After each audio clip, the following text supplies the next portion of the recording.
Kevin Wenzel from The Dirty Kitchen, and we're back here in Bloomington, Indiana. I'm here to talk a little bit about SmallWorld. Now, SmallWorld's kind of one of this fun, kind of lighter games that you want to play. I know a couple players that wanted to play it just because the graphics were so fun and playful and light. It's a game that is made well. The components are really nice. The instructions are very detailed and very specific and very well written. You'll know how to play this game just from reading the directions. It's also a lighter game where you can kind of have a family play. It's great for younger kids. There's not anything too graphic, and it's just kind of a fun game to play as a family. We'll go over in details in a little bit about the final conclusion, including thoughts on the game. Here is SmallWorld Underground. I'm going to take the box off and we'll look at the components. There's the box, rulebook. Take the board out. This is the 2- and 3-person board. You can see right here it says 3, and over here it says 2. Here's the bigger board. Notice it fits perfectly. The box is designed very well. And that's the larger board. Anyway. Here's all the components. Counter, special tokens for special abilities, and then these guys, which are relics and special locations and places, which we'll talk about in a little bit. And finally, the races themselves. And Dave's Wonder did a great thing here. They put the races in this nice carrying case. You can kind of pull it out, it doesn't flip and tip, and all the races are in there and you can play them. Excellent. And that's what the contents of the box is. Here's the SmallWorld Underground rulebook.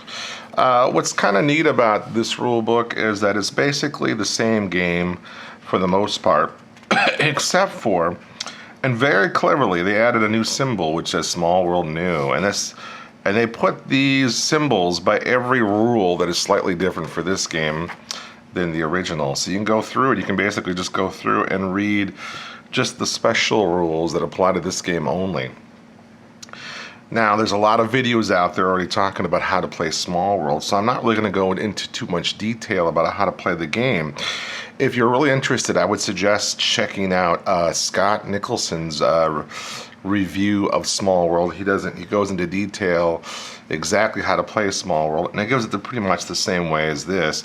I guess the only difference is, we'll go over in this video, is mainly some new rules and some special locations and righteous relics. There's a flying doormat, which gives you flying, like it was a special ability in the previous game. Froggy's Ring, which you can kind of absorb victory coins from each player with at least one active race in a region bordering yours. The Stinky Troll Sock, which all per one turn, a player whose troops control the Stinky Stock may conquer one region as if it were empty.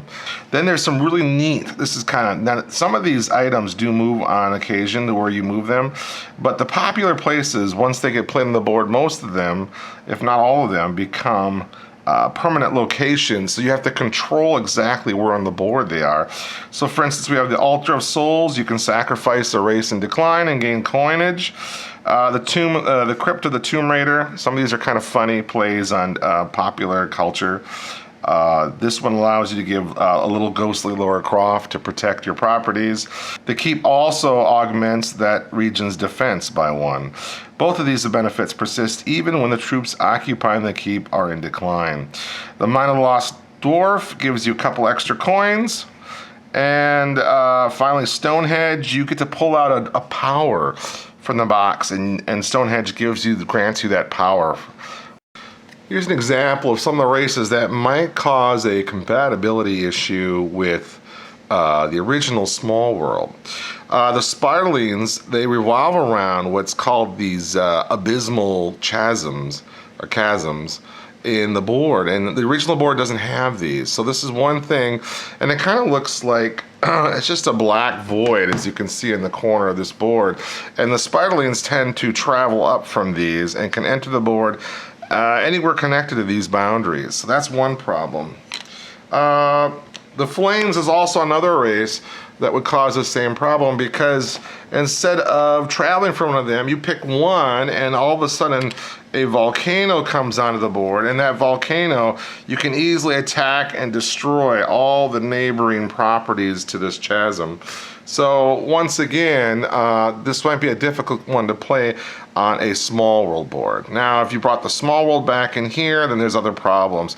So there is a slight compatibility issue. I mean, granted, you can play almost most of the characters and most of the abilities, but you just have to tweak them if you were gonna say, like, just say this could come up on a Dwarven Mine or a mountain range or something, and that would just be the problem there.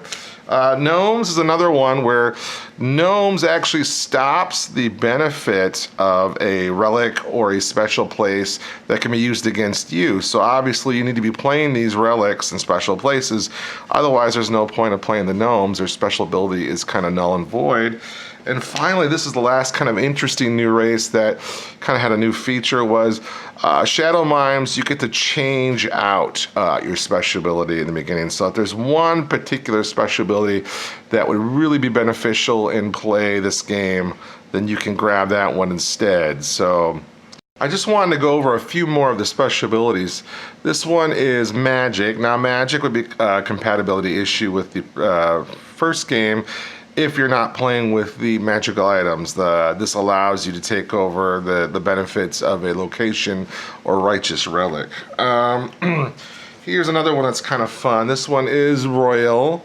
And Royal basically grants you this queen, and she can make one of your properties immortal or unattainable, unattackable, immune to attacks. So this is kind of a fun piece.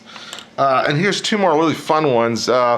Reborn is another special ability where one or two of your declining races can convert them into an active race. So that's kind of fun. You could gradually convert all your declining races into something more active and keep your current race going. And finally, Thieving is kind of a fun special ability in the sense that Thieving allows you to steal gold from all your neighboring opponents, one per opponent. So if you're in a 5-person game and you're touching all 4 other players, you can get an extra 4 gold a round, which is pretty good. SmallWorld is a fun game to play. Now, it's light. There's a lot of interesting strategy. Some of it's by chance. You kind of hope that you get the right race. The big trick about it is when you choose to go into decline. That's really important skill to learn, like exactly when to flip your race and go in decline, so you can take a new race out and start coming back to beat on your opponents. Small World also has Underground has a lot of new elements that kind of make it worth buying. If you're really a big Small World fan, you'll want to have all the special locations and all the righteous relics, and also the kind of weird combinations that they kind of mixed up some of the abilities with the races and kind of put some of the things you could double up on a special ability in a race combo. So it's kind of a one thing. Now, there'll be a slight issue. You'll have to discuss it with your gaming group, is how do you want to incorporate some of these races that in the early game have icon-specific details that are not on the current board. I have two cats fighting below me right now, so you may hear some screaming. And the later game has special abilities that are contributed to the relics and the places. Now, if you play, you got to choose one board, obviously, and then you have to decide how you're going to play those things out. If you're going to take those special abilities out that are more board specific, that's just something you're going to have to work out as your gaming group plays the game. Maybe if you want, you could layer a glass table with Small World above, and then you could put Underground down below and play two levels, like a two-level game of chess. That, I don't know if that would work. Maybe you could try it out. Who knows? So anyway, Small World Underground. Yes, a good game to get.